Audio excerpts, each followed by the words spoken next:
কারণে যদি কোনো ধরনের মনে কষ্ট পেয়ে থাকে আন্তরিকভাবে আমাকে ক্ষমা করে দিবেন, আমি আপনাকে ক্ষমা করে দেবো।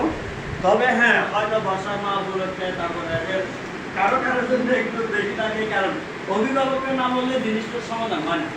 এই কারণে আমি ওনাকে অভিভাবক মানতাম বেঁধে, এই কারণে এদের দেখে ওনার দ্বারা মাঝে মধ্যে সাহায্য করাটা বা আমিও সাক্ষী রেখে বলতাম, যাতে আমাদের কাজটা একটু তাড়াতাড়ি হয়ে যায়। এই জন্য হয়তো বলছি। তো আমি চাইব এটা ক্ষমাসূত্র দৃষ্টিতে দেখবেন। ভুল ত্রুটি সবার হয়ে থাকে, আমারও হয়, কারণ মানুষ তো ভুল ত্রুটি না হলে হয় পাগল হবে,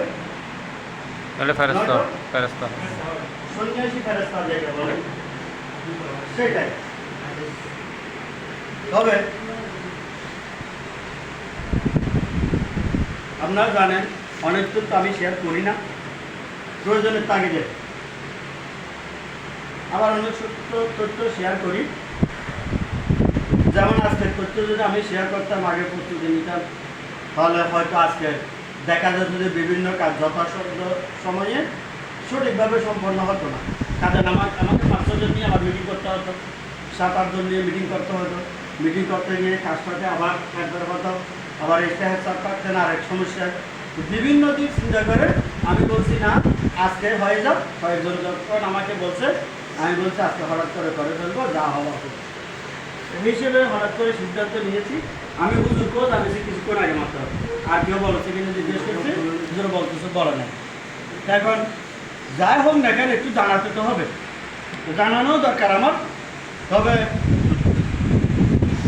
আপনারা জানেন কিনা জানি না, আমি এখানে স্কুলে আসার পর অফিসিয়ালি আরও 3 জায়গায় 3টা কাজ সেরে প্রায় 2টা না কটার সময় এখানে আসছিল।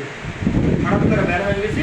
আমি স্যার জানাইতে লাগে জানাই ওই কাজগুলো করে তারপর আবার স্কুলে আসছি। স্কুলে এসে এখন ওগুলো যদি বলতে যাই তাহলে আরও দেরি হয়ে যাচ্ছে। কাজে হঠাৎ করে সিদ্ধান্ত নিয়েছি, এজন্য হয়তো অনেকে মনে কষ্ট পেয়েছেন। আমি আসলে আন্তরিকভাবে দুঃখিত। আমাদের হুজুরেরা এবং দিলীপ স্যারেরা আমার মনে হয় ভালো দিনেই মান সম্মান রেখে চলে যেতে পারতেছেন। আমরা জানি না কীভাবে থাকবো, আগামী দিন কীভাবে থাকবো, আমাদের সময় কীভাবে যাবে।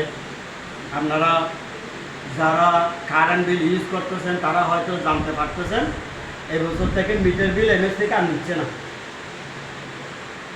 যা করছেন কিনা জানি না, 24 টাকা 23 টাকা, আমাদের কাছে 123 টাকা মিটার। যেখানে আগে 1200 টাকা কেটে ফেলতো, এখানে আমরা 5000 টাকা 2,000 টাকা 1200 টাকা কেটে ফেলতাম। এইটা আবার ওদিকে বিল বেড়ে দিছে। যাই হোক, কিন্তু সরকারের আরেকটা ঘোষণা ছিল, আগামী বছর ভর্তি মকুব করে দিছে। আমরা শুধু ষষ্ঠ শ্রেণীতে ভর্তি নিতে পারবো। যে আমরা আগে মাসিক বেতন দিয়ে কখনো চলি নাই, আপনারা হয়তো দেখতে পারবেন এবছর আমাদের উপবৃত্তির জন্য সরকার